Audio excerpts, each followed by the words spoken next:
प्रिय दर्शकों नमस्कार। आइए सुनते हैं आज का मुख्य समाचार।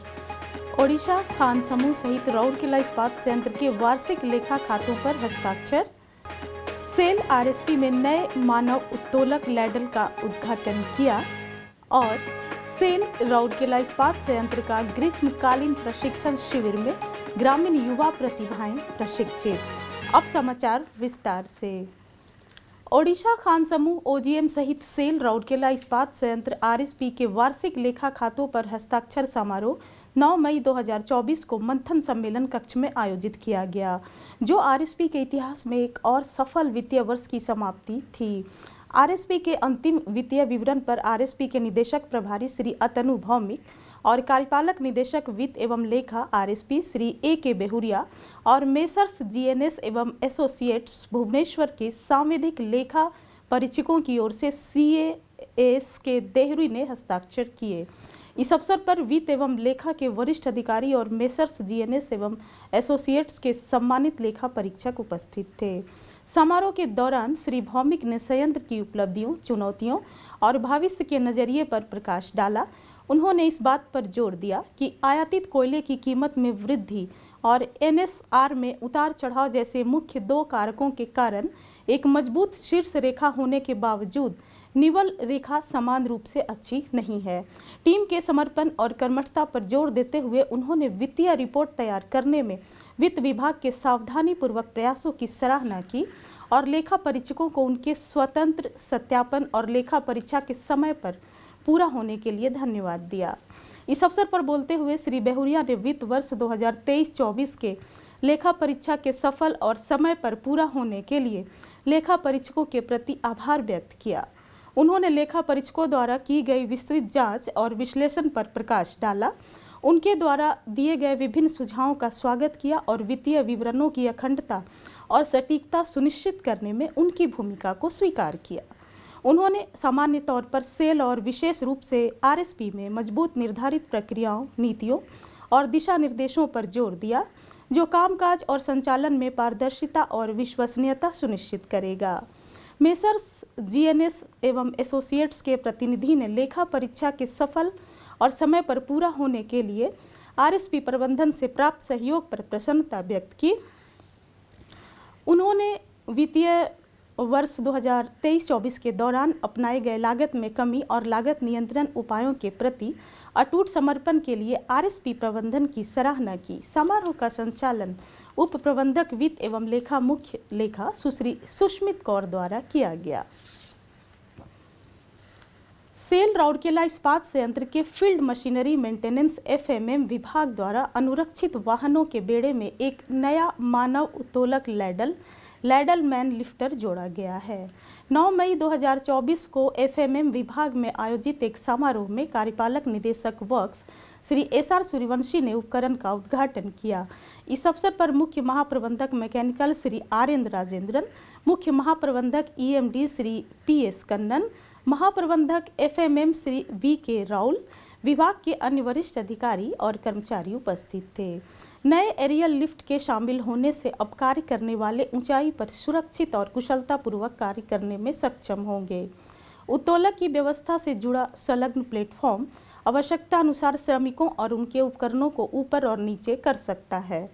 इस उपकरण के आने से विशेष रूप से रखरखाव के दौरान उन स्थानों पर जो सीढ़ी और अन्य साधन की पहुंच से परे हों, वहां अब सुरक्षित और आसानी से पहुंचा जा सकेगा।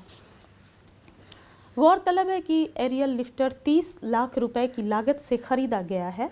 वाहनों का उपयोग ज़्यादातर पाइपलाइन निरीक्षण कार्यों और 15 मीटर से कम ऊंचाई में किए जाने वाले अन्य कार्यों के लिए किया जाएगा। सेल राउरकेला इस्पात संयंत्र आरएसपी के क्रीड़ा विभाग द्वारा आयोजित ग्रीष्मकालीन प्रशिक्षण शिविर में ग्रामीण पृष्ठभूमि के युवा प्रतिभागियों को प्रशिक्षित करने वाला एक परिवर्तनकारी मंच बना हुआ है, जो उन्हें खेल और उससे परे राज्य और देश का प्रतिनिधित्व करने की उनकी आकांक्षाओं को साकार करने में मदद करता है। शिविर का कबड्डी प्रशिक्षण कार्यक्रम वर्तमान में इंडोर स्टेडियम सेक्टर 20 में चल रहा है। इसमें कई उभरती प्रतिभाएं दिख रही हैं, जिनमें से प्रत्येक की अपनी अनूठी कहानियां और महत्वाकांक्षाएं हैं। लगातार तीसरे वर्ष शिविर में भाग ले रही लेफरीपाड़ा ब्लॉक के बड़ेंगा गांव की 16 वर्षीय उभरती प्रतिभा सुनीता महाकुल अपनी सफलता का श्रेय शिविर को देती हैं और अपने करियर को आकार देने में इसकी महत्वपूर्ण भूमिका को स्वीकार करती हैं। शिविर में एक कठिन सत्र के बाद मिलिया कुजूर खेल के प्रति अपने जुनून के बारे में बात करने के लिए अपनी जर्सी से धूल झाड़ते हुए कहती हैं, मैं ऐसे कार्यक्रम के आयोजन के लिए आरएसपी को धन्यवाद देती हूं, जिसके कारण मैं अपना सपना साकार कर सकी। मिलिया बालीशंकरा ब्लॉक के एक सुदूर गांव की रहने वाली हैं। सुनीता और मिलिया दोनों, जो सीमांत कृषक परिवारों से हैं, न केवल कबड्डी में उत्कृष्टता हासिल करने की इच्छा रखती हैं, बल्कि देश की सेवा करने के लिए पुलिस बल में शामिल होने की भी इच्छा रखती हैं। दोनों ने हाल ही में इंटर डिस्ट्रिक्ट कबड्डी चैंपियनशिप के अलावा कई प्रतिष्ठित टूर्नामेंटों में आरएसपी कबड्डी टीम का प्रतिनिधित्व किया है, जिसमें टीम राज्य की 30 टीमों के बीच तीसरे स्थान पर रही। इंडोर स्टेडियम सेक्टर 20 में प्रशिक्षण सत्र से ब्रेक लेते हुए 20 वर्षीय कबड्डी प्रतिभावान सुमित्रा मुंडारी कहती हैं, अगर मैं एक दिन भारत का प्रतिनिधित्व करूंगी तो मेरी इस उपलब्धि का श्रेय निश्चित रूप से आरएसपी को जाएगा। सुमित्रा एक आदिवासी लड़की है जिसके पिता आजीविका के लिए खेती करते हैं, जो पार्श्वांचल नुआगांव ब्लॉक के केमन गांव से आती हैं। वह ग्रीष्मकालीन कोचिंग शिविर में भाग लेने के लिए हर दिन साइकिल चलाकर आती हैं। वह 2019 का वह शिविर था जहां सुमित्रा की कबड्डी प्रतिभा को पहली बार पहचाना गया था।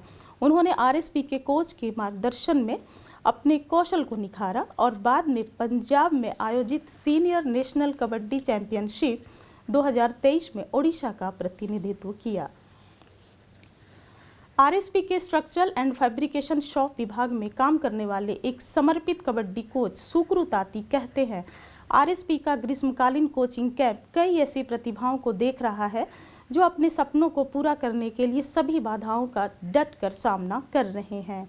श्री तांती एक पूर्व राष्ट्रीय कबड्डी खिलाड़ी हैं जो ग्रामीण क्षेत्रों में छिपी प्रतिभाओं की पहचान करने और उनके बच्चों के खेल कैरियर के लिए माता पिता के समर्थन को प्रोत्साहित करने में महत्वपूर्ण भूमिका निभाते हैं। कबड्डी कैंप की कुल 72 प्रतिभागी भाग ले रहे हैं। विशेषतः आरएसपी का ग्रीष्मकालीन कोचिंग शिविर 7 मई को शुरू हुआ है और 27 मई तक चलेगा। शिविर में नामांकित 1500 से अधिक प्रतिभागी 14 खेलों जैसे एथलेटिक्स, बैडमिंटन, बास्केटबॉल, बॉक्सिंग, शतरंज, cricket, cycling, football, hockey, kabaddi, table tennis, volleyball, weight lifting और पावर लिफ्टिंग एवं योगा की बारीकियां सीख रहे हैं। विभिन्न खेलों के विशेषज्ञ प्रशिक्षक प्रशिक्षण दे रहे हैं। मल्टी लोकेशन कैंप का आयोजन Biju Patnaik hockey stadium, Ispat basketball complex, Ispat indoor stadium और स्पात स्टेडियम के शतरंज हॉल में किया जा रहा है। आज के हिंदी समाचारों में इतना ही। नमस्कार।